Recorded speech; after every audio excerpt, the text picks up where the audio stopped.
اللہ رب العالمین نے بڑے بال کی کس کی صفت بتلائے. نوجوانوں سنو، اگر تمہارے کانوں میں اگر آواز نہیں پہنچ رہے تو انگلی ڈال لو اچھی طرح سے اور کان کو صاف کر کے سنو کہ اللہ رب العالمین نے کیا جملے بتایا ہے قرآن مجید. لَنَسْفَعًا بِالنَّاصِيَةِ، ہم اسے پیشانی کے بال پکڑ کر کے گھسیٹتے ہوئے جہنم میں لے جائیں گے. اب یہ پیشانی ہے، اب پیشانی تو اسے نہیں پکڑا جائے، پکڑا جائے گا پیشانی، پیشانی تو یہی مراد ہے، مگر پیشانی کو پکڑا ہی نہیں جا رہا ہے. یا پیشانی سے مراد ہے آگے کے بڑے بال، جس کے آگے کے بڑے بڑے بالوں کے قرآن کہتا ہے لَنَسْفَعًا بِالنَّاصِيَةِ، ہم اس کے پیشانی کے بال کو پکڑ کر کے گھسیٹتے ہوئے جہنم میں لے جائیں گے. جب آپ اس آیت کے تفسیر کو پڑھیں گے تو پیشانی کے بال یہاں کس کے بڑے بڑے تھے؟ یہ تو ابو جہل اور ابو لہب کی صفت ہوا کرتی تھی. اللہ رب العالمین نے ایسے لوگوں کے لیے کہا ہے کہ ہم اسے پیشانی کے بال پکڑ کر کے گھسیٹتے ہوئے جہنم میں لے جائیں گے. خالق کائنات مالک ارض و سما کے لیے لائق و زیبا سزاوار ہے، جس نے ہم سبوں کو اس دار فانی کے اندر مبعوث کیا اور یوں ہی ایسے ہی بھٹکتے ہوئے نہیں چھوڑا. قرآن و حدیث کے مطابق اپنی زندگی گزارنے کے لیے پیدر پہ انبیاء کرام اس دنیا پر بھیجے گئے. ان میں سے ہمارے آخری نبی، آخری کڑی امام الانبیاء پر بے شمار درود و سلام کا پھول نچھاور ہو. آمین اللہم صلی علیہ وبارک. محترم حاضرین، نوجوانان کرام، عزیزان گرامی، پردہ نشین خواتین اسلام، خطبہ مسنونہ کے بعد قرآن مجید کی ایک آیت کا ٹکڑا آپ کے سامنے پڑھی گئی. اللہ رب العالمین سے دعا کریں کہ اللہ تعالی ہم سبوں کو قرآن کی باتیں سننے، سمجھنے اور اپنی زندگی میں عملی جامہ بنانے کی توفیق عطا فرما. آمین. تو باتیں چل رہی تھی کہ ہم اور آپ جس فتنوں کے دور میں زندگی گزار رہے ہیں، تو فتنوں کے دور میں ایک مومن کا کردار کیا ہونا چاہیے، ان کی اپنے ایمان کی حفاظت کیسے ہونی چاہیے، یہ باتیں چل رہی تھی. آج کا یہ تیسرا جمعہ ہے. اللہ رب العالمین ہم سبوں کو اپنے ایمان کی حفاظت کرنے کی توفیق عطا فرمائے. جو ابھی آپ کے سامنے آیت کریمہ پڑھی گئی ہے، آئیے اسی آیت سے اپنی بات کو شروع کرتے ہیں.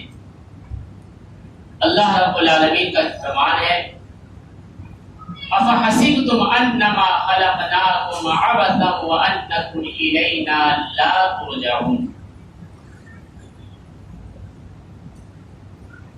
اے میرے بندو، کیا تم نے یہ سمجھ رکھا ہے کہ تمہیں ایسے ہی بیکار اور بے مقصد پیدا کیا ہے؟ آیت کا ترجمہ غور کیجیے.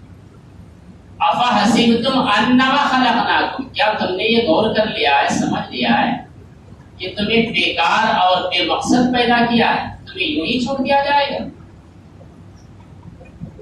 وَأَنَّكُمْ إِلَيْنَا لَا تُرْجَعُونَ، تم سبوں کو ہمارے ہی پاس لوٹ کر کے آنا ہے. وَأَنَّكُمْ إِلَيْنَا تُرْجَعُونَ، کہاں جائیں گے؟ سب برزخ کی زندگی میں جائیں. تو ہمیں اور آپ کو جس دنیاوی زندگی میں رہنا ہے تو آج کل یا بہت اب ہمارے اوپر یہ ذمہ داری ہے کہ ہمیں ان فتنوں سے کیسے مقابلہ کرنا ہے. ایک ہوتا ہے کہ ہمارا خواہش، ہر انسان کی خواہش ہوتی ہے. قرآن اور حدیث کا فرمان تو یہ ہے، مگر میرا دل کا خواہش تو یہ ہے. اب بہت سے ایسے جو اللہ والے ہوتے ہیں، نیک لوگ ہوتے ہیں، تقوی شعار ہوتے ہیں، رب سے ڈرنے والے ہوتے ہیں، وہ کبھی بھی اپنے خواہشوں کا پجاری نہیں ہوتا، اپنے خواہشوں کی وہ اتباع نہیں کرتا ہے۔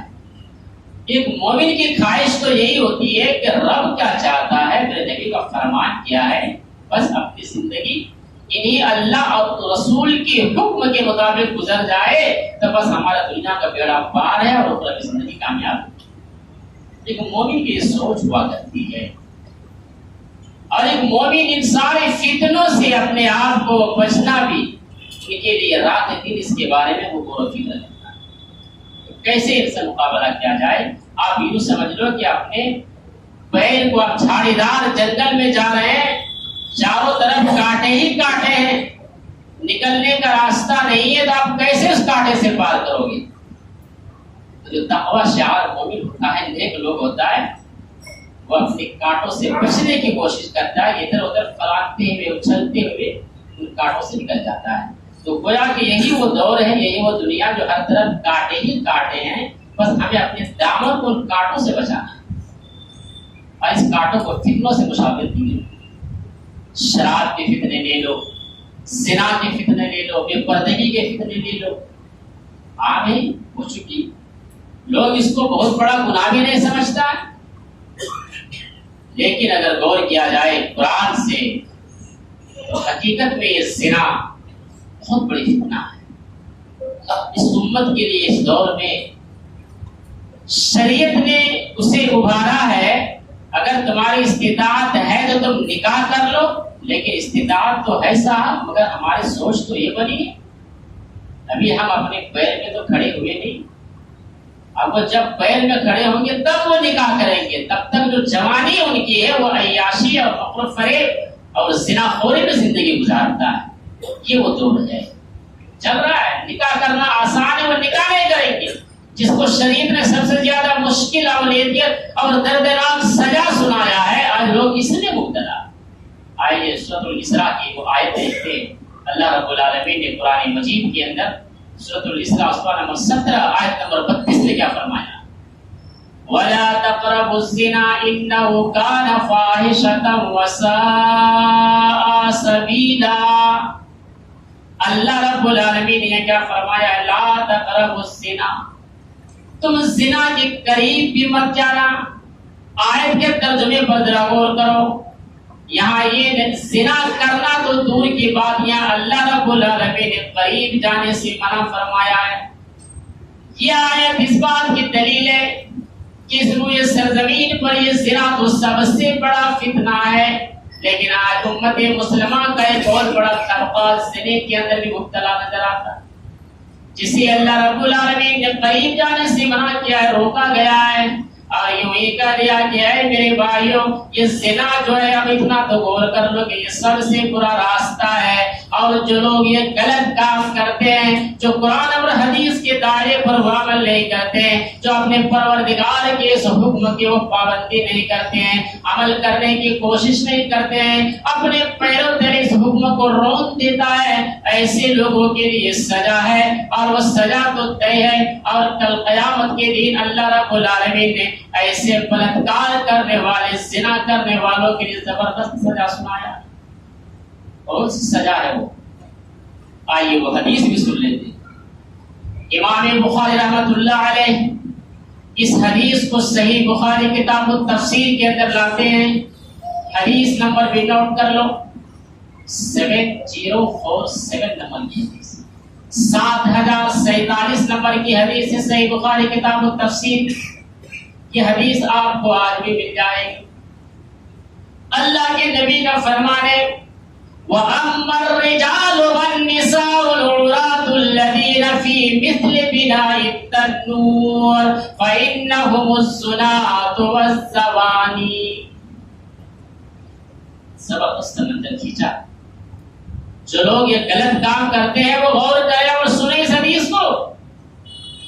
کل قیامت کے دن یہ واقعہ تو اس طریقے سے کہ جب اللہ کے نبی کو جبرائیل نے کہا کہ اے اللہ کے رسول، آپ دیکھتے ہیں آپ نے ایک تنور میں ننگے مرد اور ننگی عورت کو دیکھا۔ جبرائیل نے کہا کہ اے اللہ کے رسول، آپ کو معلوم ہے کون لوگ ہیں؟ کہا کہ مجھے کیا معلوم، بتاؤ مجھے سزا یہاں کیوں مل رہی ہے؟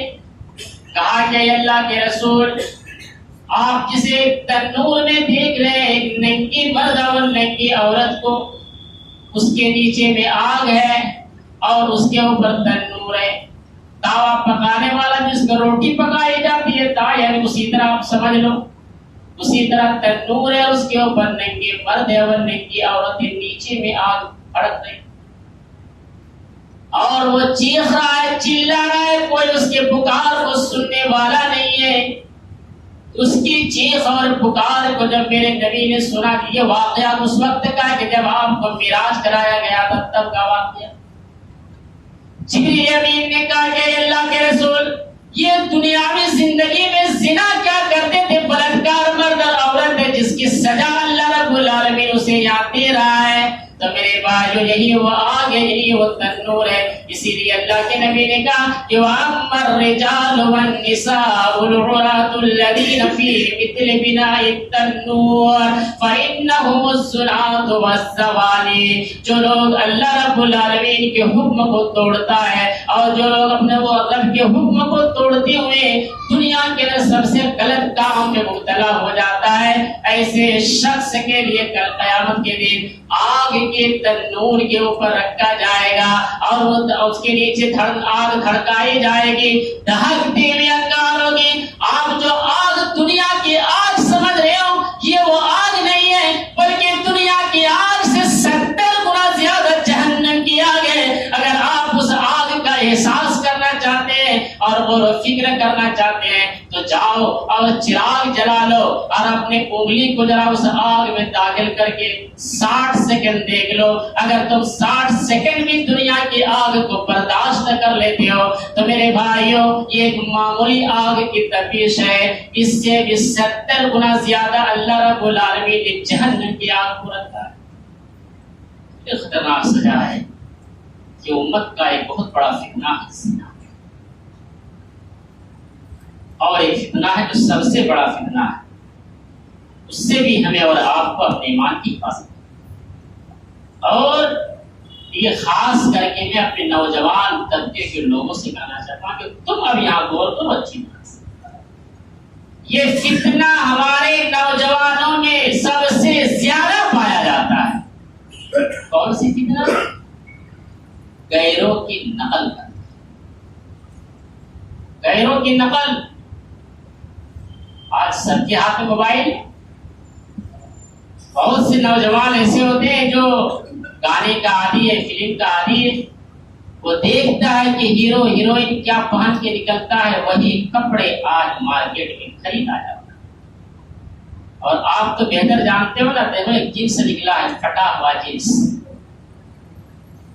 کپڑے تو پہنے مگر جنس ابھی پھٹا ہوا ہے۔ میں نے پوچھا تھا یہ جو جنس پھٹا ہوا پہنتے ہیں، احمد آباد کے اندر جب میرا دورہ ہوا تھا ایک بار گجرات کا، اس میں احمد آباد میں ایک مال میں بیٹھا ہوا تھا، اس مالک سے میں نے پوچھا تھا، کہا کہ جو پھٹے ہوئے جنس آنے لگا تو اس کے یہ کس طرح بنایا جاتا ہے؟ وہ کہا کہ مشین کے ذریعے اس کو سوراخ کیا جاتا ہے۔ غور کرو، پھٹا ہوا کتنا بدنصیب ہے وہ کہ اپنا پیسہ لگا رہا ہے اور پھٹے ہوا کپڑا پہن رہا ہے، جس سے اس کی پڑلی بھی نظر آنے لگتا ہے۔ یہ غیروں کی نقل کر رہے ہیں۔ میرے بھائی ذرا غور کرو، آؤ قرآن کی اس آیت کو ذرا اٹھاتے ہیں۔ اللہ رب العالمین نے سورۃ البقرہ کے اندر کیا تذکرہ کیا ہے؟ وقالت اليهود ليست النصارى على شيء وقالت النصارى ليست اليهود على شيء۔ فرمایا ولن ترضى عنك اليهود ولا النصارى، یہ سورۃ بقرہ کی آیت ہے، یہ راضی ہی نہیں ہو سکتے، تم سے خوش بھی نہیں ہو سکتا ہے جب تک تمہیں اپنے دین سے یہ نکال نہ دے منافق بات۔ یہ جو آج پھٹے ہوئے کپڑے پہن رہے ہیں یہ یہودیوں کی نکالی بہت بڑی سازش ہے۔ کتنے نوجوان تو ایسے بھی ہیں جو پھٹا ہوا پینٹ پہن کر کے اللہ کی بارگاہ میں بھی آ جاتا ہے، اور جب وہ نیچے میں جھکتا ہے تو اس کی کمر سے آدھی نیچے چڑھتا ہے۔ ایسے آتا ہے، لوگ شکایت کرتے ہیں کہا کہ ذرا بتائیے اس پر بھی لوگوں کو۔ بولا اسے تو اپنا خود عقل آنی چاہیے، شرم آنا چاہیے کہ تم اللہ کے گھر میں آتے ہو اللہ کی بندگی کے لیے اور تمہیں اپنے لباس کا وضع کا پتہ نہیں ہے۔ اتنا ٹائٹ اور چست پہنتا ہے، نہ وہ صحیح سے جھک سکتا ہے نہ صحیح سے وہ سجدہ کر سکتا ہے، اگر وہ رکوع بھی کرتا ہے نا تو اس کی پیچھے کی آدھی کمر نہ ہے۔ یہ بڑی بے حیائی کی بات ہے۔ بال دیکھتے ہو جو ہیرو کا ہے، آج نوجوان وہی رکھتے ہیں کہ ایک طرح کا بالوں کی کٹنگ ہے، دیکھو نوجوانوں کی جو وہ کر رہے ہیں وہ آج ہمارے مسلم قوم کے لڑکے بھی اس میں مبتلا ہے، اور وہ ماں باپ بھی کتنا بے غیرت ہے، اپنے چھوٹے چھوٹے بچوں کو لے جاتا ہے نائی کے پاس۔ آج دیکھو نائیوں کی دکان میں فوٹو چپکا ہوا ہے ہر طرح کے بال کا کٹنگ کا۔ لڑکا تو بچہ ہے، اسے کیا پتا کہ ابھی فیشن کیا ہے، باپ کہتا ہے یہ بے غیرت باپ کہ یہ کٹنگ کا بال میرے بچے کو چاہیے۔ اتنی بے شرمی کی بات مسلمان، فتنوں کا دور ہے، ہمیں اور آپ کو اپنے ایمان کی کوئی قدر و قیمت نہیں۔ آج ہم غیروں کی نقل کر رہے ہیں، یہ بہت بڑی فتنہ ہے۔ یہ وہ جیسے بال ہم ویسے بال رکھ رہے ہیں۔ تمہیں پتا ہے یہ بال جو پیشانی جو بڑے بڑے بال رکھتے ہیں، اس کے بارے میں کیا کہا گیا؟ یہ کس کی صفت ہے بڑے بڑے بال رکھنا؟ دیکھو کتنے ایسے نوجوان ہوں گے جو چاروں طرف سے چھوٹا کٹنگ کراتے ہیں اور بیچ میں بڑا رکھتا ہے، پیشانی طرف ایسے پھلتے رہتا ہے، اسٹائل مارتے رہتا ہے، ہلا ہلا بال کو بھگا بھگا کے گھماتا ہے۔ کہیں جا کر کے نائیوں کے پاس وہ اسپرے بھی لگواتا ہے، کہتا ہے سیدھا کر دو میرا بال۔ انسٹاگرام فیس بک میں اسٹائل مار مار کے ہاتھ پھیلا پھیلا کر کے ویڈیو ڈالتا ہے،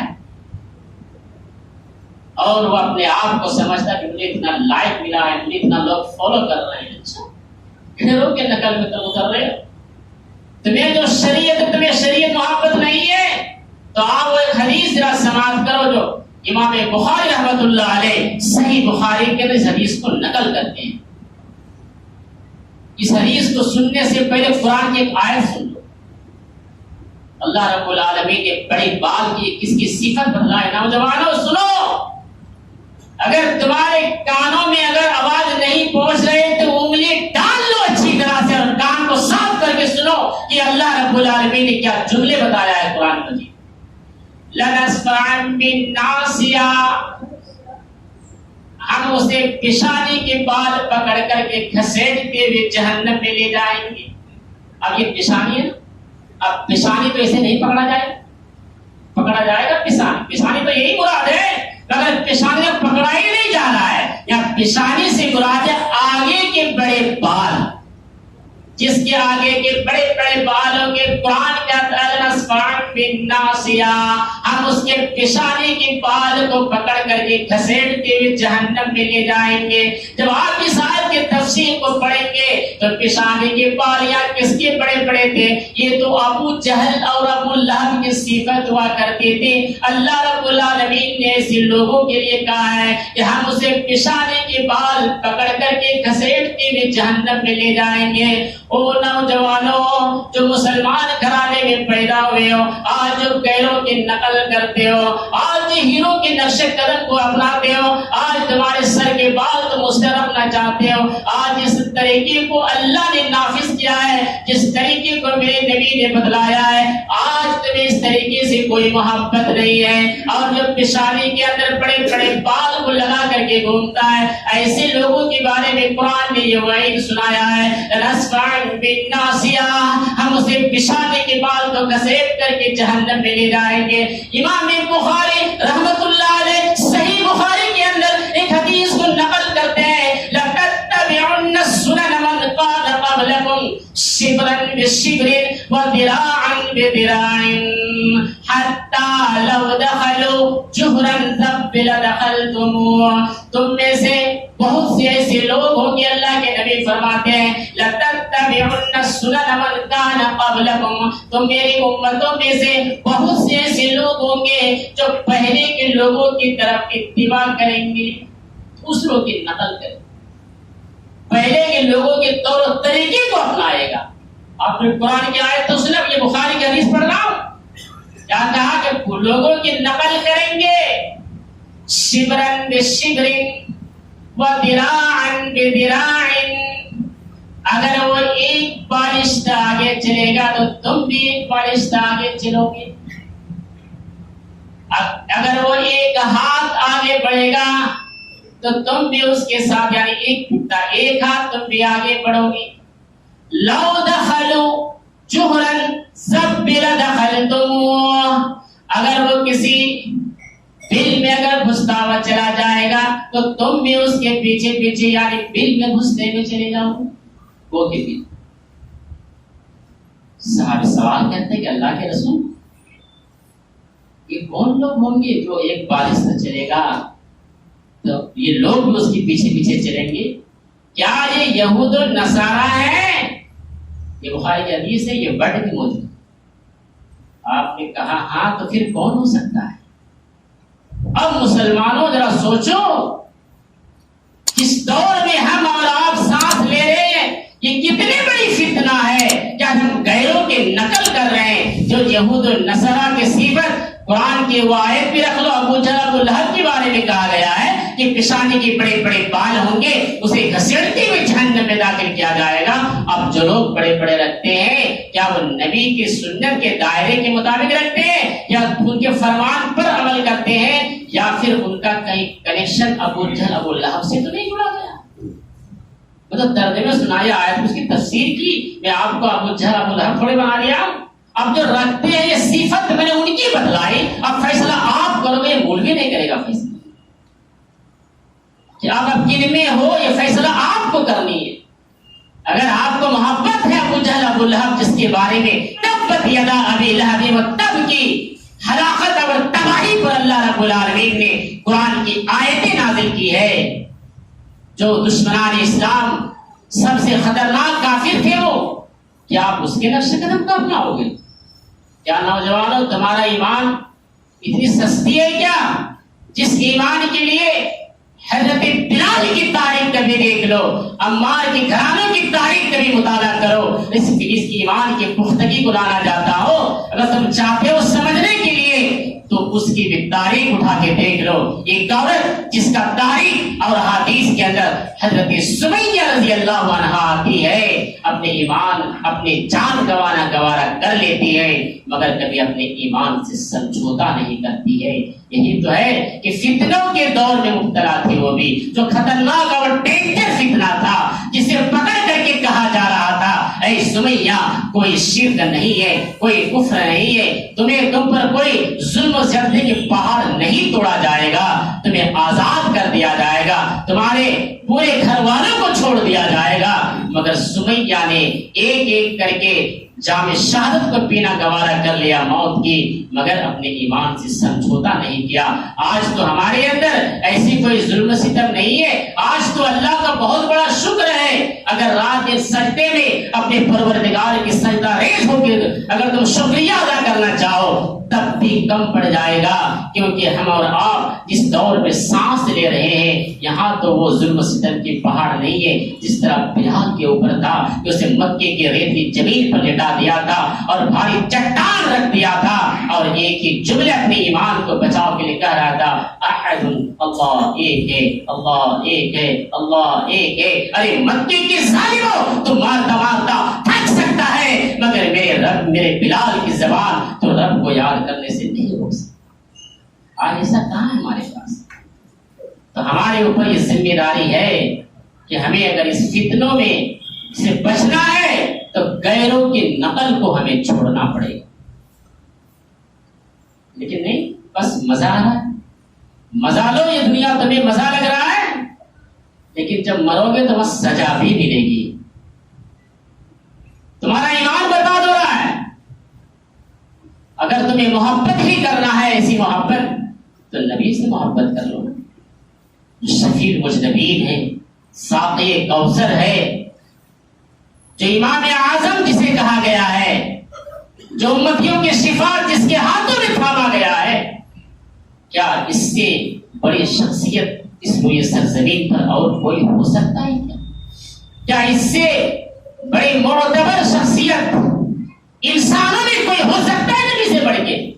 آپ اس کے اخلاق کو اپناؤ، اس کے کردار کو اپناؤ، اس کے بات کرنے کے طور طریقے کو اپناؤ، اس کے فرمان پر عمل کر لو گے تمہیں برزخ میں کامیابی ملے گی۔ تم دنیا میں جس ہیرو کے نقل کو اتارتے ہو، اس کے جملے کو اپنے زبان پر لاتے ہو اور تم اسٹائل کر کے تم زندگی گزارنا پسند کرتے ہو، یہی تمہارے لیے ہلاکت اور تباہی ہے۔ یہی اس دور کا سب سے بڑا فتنہ ہے، اور اس فتنوں کے دور میں اگر ہمیں اور آپ کو اپنے ایمان سے سمجھوتا اگر کرنا ہے، ہمیں ان کو بائیکاٹ کرنا پڑے گا اور رسول کے اسوہ حسنہ کو اپنانا پڑے گا۔ بڑے افسوس کی بات ہے، ہم تو دین کی محفل سے دور ہیں۔ بس نصیب میں تو یہی ہے کہ جمعہ لکھا ہے تو آئیں گے تقریر سننے، جمعہ ہی کو آتے ہیں، دین کی باتیں سنتے ہیں، اور بقیہ دن کہیں دین کی محفل بھی ہو تو وہاں تھوڑے بیٹھتے ہیں، بدن میں کھجلی چلنی شروع ہو جاتی ہے، لگتا ہے کہ مچھر کاٹ رہا ہے، وہ مچھر نے شیطان تمہیں کچوگا مار رہا ہے کہ جلدی بھاگ یہاں سے، تو یہاں کیوں بیٹھا ہے؟ تو یہاں بیٹھے گا تو بدل جائے گا، تیرا یہاں بیٹھنے کی جگہ نہیں ہے، تیرا بیٹھنے کی جگہ ہے تو دین کے رستوں سے تجھے ہٹا دے گا۔ اور جانتے ہو جو لوگ رب کے گھروں سے دور ہوتے ہیں وہ بڑا خوش فہمی میں ہوں گے کہ ہم تو بڑے خوش ہیں۔ کتنا میں نے نوٹ کیا ہے، آپ کے شہر کی بات کر رہا کسی دوسرے جگہ کی نہیں، جو جہاں رہے وہیں کی بات کیا جائے تو بہتر ہے۔ کبھی عصر کے درس ہوتی ہے تو میں نے وہاں بھی نوٹ کیا، کبھی عشاء کے درس ہو تو میں نے وہاں بھی نوٹ کیا، جہاں رب کا قرآن پڑھا جاتا ہے، نبی کا فرمان پڑھا جاتا ہے، تو ایسے بھی لوگ بد نصیب موجود ہے اس روئے سرزمین پر کہ اللہ رب العالمین نے اسے رب کی قرآن سننے کو توفیق نہیں بخشی اور نہ نبی کے فرمان ان کے کانوں تک پہنچنے کی توفیق بخشی ہے۔ جیسے ہی امام سلام پھرتا ہے نہ اس کی زبان سے اللہ اکبر کی آواز گونجتی ہے، نہ استغفر اللہ کے الجملے ان کی زبان سے ادا ہوتے ہیں، اور بھاگتا ہوا جانور جس طرح چھوڑتا ہے نکیر اور اچھلتا ہوا بھاگتا ہے، ایسے مسجد کے صفوں سے اٹھ کے بھاگتا ہے۔ ارے اللہ کے بندے، تمہیں رب کے کلام سے نفرت ہے، نبی کے فرمان سے نفرت ہے، تو نماز کے بعد جو مسنون اذکار بتایا گیا ہے یہ تو پڑھ لو 2 منٹ کے اندر۔ تمہیں اتنی بھی وقت نہیں ہے تو پھر تو نماز کس لیے پڑھتا ہے؟ اس حرکت سے پتا چلتا ہے کہ وہ نماز بھی اگر پڑھتا ہوگا تو صرف یہ ریا ہے، مکار ہے، دکھلاوا ہے۔ مجھے یقین ہے اللہ کی ذات پر جو مومن ہوں گے ان کے پاس دنیا کی ساری دولتیں ایک طرف رکھ دو اور رب کی شریعت ایک طرف رکھ دو، مومن دنیا کی دولتوں کو بیٹھ ٹھوکر میں مار دے گا اور رب کی محبت کو اپنا لے گا، دین کی دولت کو اپنا لے گا، کبھی دنیا کی بھیجے مومن بھاگ ہی نہیں سکتا ہے۔ تم کون سا جذبہ دے کے رب کے گھر میں آتے ہو کہ تمہیں سلام پھرنے کے بعد بھی 2 منٹ تجھے مصلی میں بیٹھنے کی توفیق نہیں ہوتی ہے؟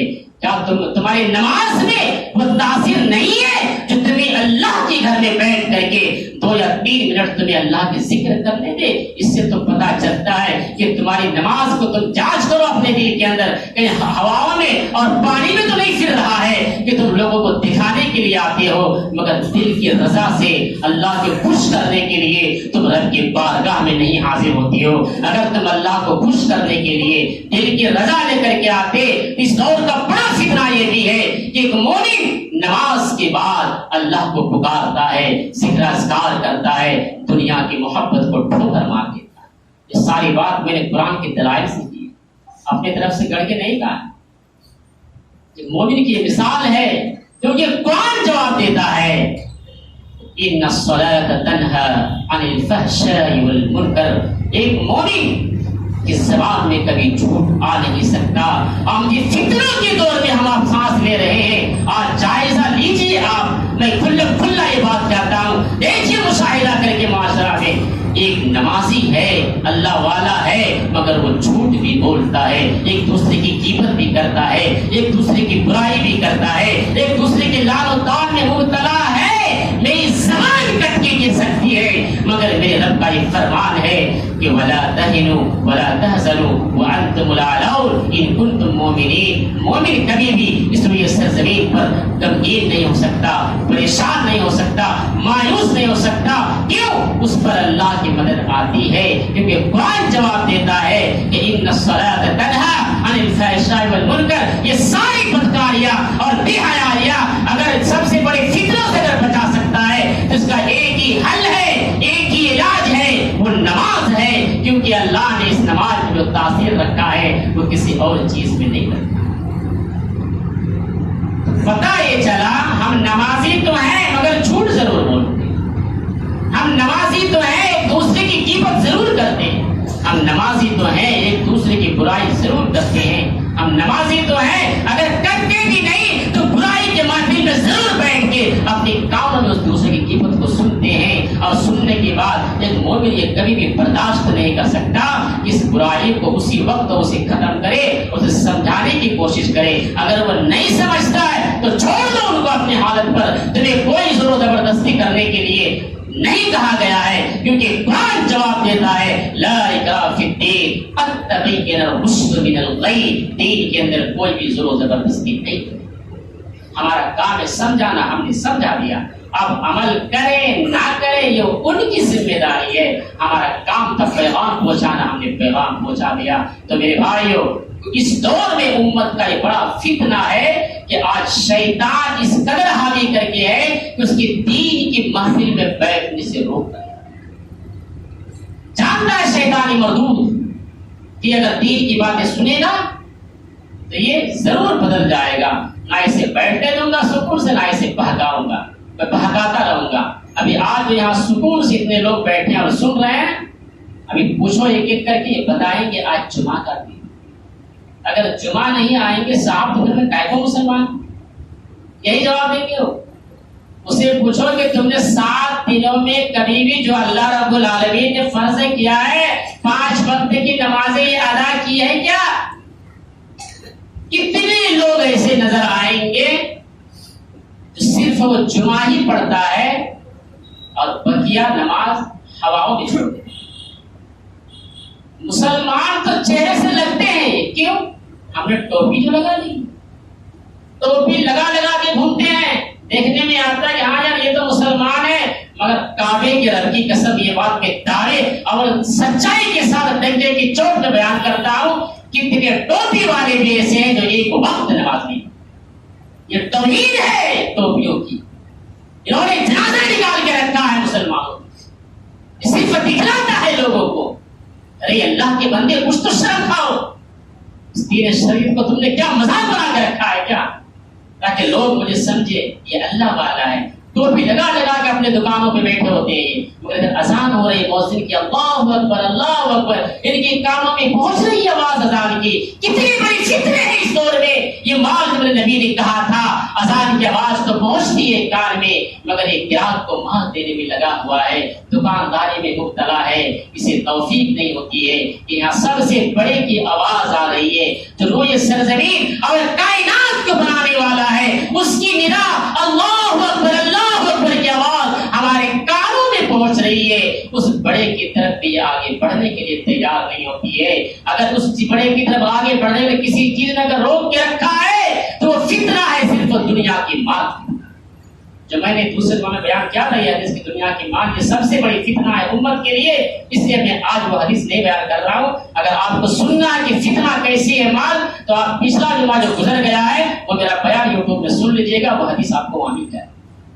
اس لیے میرے بھائیوں بڑے مؤدبانہ انداز میں اور پیار انداز میں آپ سے کہنا چاہتا ہوں، آپ مال کماؤ منع نہیں، دنیا کماؤ آپ کے لیے منع نہیں ہے، کیونکہ اگر مال نہیں تو پھر بیچارہ روزی روٹی کیسے گزارے گا؟ اس کے لیے تو مال چاہیے، مگر ہمیں ایسے مال بھی نہیں چاہیے جو مال ہمیں نماز سے روک دے، اللہ کے ذکر سے روک دے۔ کیونکہ اللہ نے سورہ 28واں پارہ آپ پڑھیے، اللہ رب العالمین نے وہاں کہا ایک بات، یہی بات بیان کروں اور اپنی بات ختم کر دوں گا۔ کیا کہا؟ اذا نودي للصلاة من يوم الجمعة فاسعوا إلى ذكر الله وذروا البيع ذلكم خير لكم إن كنتم تعلمون فإذا قضيت الصلاة فانتشروا في الأرض وابتغوا من فضل الله۔ اس آیت پر ذرا غور، جب بھی جمعہ کا دن آ جائے کیا کہا؟ دونوں نماز کی طرف۔ یہاں یہ نہیں کہا کہ دھندے میں لگے رہو، ابھی تو 12:30 بجے تقریر شروع ہے، 1:10 میں ممبر سے تو اتریں گے خطیب، چلو 1:15 میں اتر جائے گا، 15 میں پک کی نماز کھڑی ہو جائے گی، ابھی ہے نا 1:10 تک پہنچیں گے مسجد۔ یہ لوگوں کی مزاج میں بتا رہا ہوں جو میں نے مشاہدہ کیا آپ کے یہاں گھوم گھوم کر کے چکر لگا کر کے لوگوں سے باتیں کر کے اب تک یہ رزلٹ ملا. اور دیکھنے میں تو آ رہا ہے کوئی اندھا تو نہیں کھڑا ہے نمبر پہ یہاں, اب تک لوگ آ ہی رہے, دیکھنے میں تو آ رہا ہے مجھے ساری چیزیں. یہاں اللہ کہہ رہا ہے کہ جب جمعہ کا دن آ جائے تو تم دوڑ, جب جمعہ کی اذان تم سن لو تو دوڑو نماز کے لیے. کہاں دوڑو؟ اللہ کے گھر کی طرف دوڑو. فَإِذَا قُضِيَتِ الصَّلَاةُ فَانتَشِرُوا فِي الْأَرْضِ, اور جب جمعہ کے دن تم مسجد میں چلے جاؤ گے, نماز تم جمعہ کی پڑھ لو گے. لیکن یہاں پھر اللہ نے یہ نہیں کہا کہ جیسے جمعہ کی نماز خطیب ختم کرنے کے بعد السلام علیکم ورحمۃ اللہ کہتے بایاں دایاں طرف کو میں, اور دوسری طرف کہے کہ السلام علیکم ورحمۃ اللہ, اور جب امام پیچھے موڑ کر کے جب بیٹھنے لگے تو لوگ جانوروں کی طرف بھاگنا شروع کر دیے. یہ نہیں کہا. اللہ نے کیا کہا کہ جب نماز ختم ہو جائے, امام جب سلام پھیر دے تو تم اللہ کی ذکر کر لو, اور اس کے بعد تم 2 رکعت تم سنتیں پڑھ لو جو پڑھنے کا ہے, تم اس سنت کا اہتمام کر لو مسجد کے اندر. اور وہ سنت پڑھ لینے کے بعد اب یہاں اللہ رب العالمین نے کیا کہا, یہ پیغام میں آپ کے کانوں میں پہنچانا چاہتا ہوں. فَانْتَشِرُوا فِي الْأَرْضِ وَابْتَغُوا مِنْ فَضْلِ اللَّهِ. اب یہ اللہ رب العالمین نے کہا کہ تم اللہ کی زمین میں پھیل جاؤ اور اپنے پروردگار کے تم فضل والے رزق کو تلاش کرو. اب یہاں روزی تلاش کرنے اللہ کہہ رہا ہے. تمہیں اللہ کی فضل سے, ان کی طرف سے اگر تم یہ ادائیگی کرو گے, یہ کام کر لو گے پابندی کے ساتھ, اب تم زمین میں پھیلو. یہ نہیں کہا گھر میں بیٹھے رہو جا کر. ہم نے تو اپنے سے ماحول بنا لیا ہے. اب نکل جاؤ زمین میں اور اللہ کی طرف سے روزی کو تلاش کرو. تمہیں یقیناً اللہ کی طرف سے مدد آئے گی اور بے شمار تمہیں روزی اللہ تعالیٰ اپنے فضل سے نوازے. اب اتنی باتیں سننے کے بعد بھی میں یہ کہوں گا کہ اب جس بھائی کے اندر رائی کے دانے کے برابر بھی اگر ایمان ہے, رائی تو سرسوں کے دانے ہوتے ہیں نا, اگر اتنی بھی ایمان ہے آپ لوگوں کے اندر تو انشاءاللہ ابھی سلام پھیرنے کے بعد میں دیکھ لوں گا کہ کتنے لوگ یہاں سنت پڑھ رہا ہے اور کتنے لوگ بھاگ کر کے جاگ رہا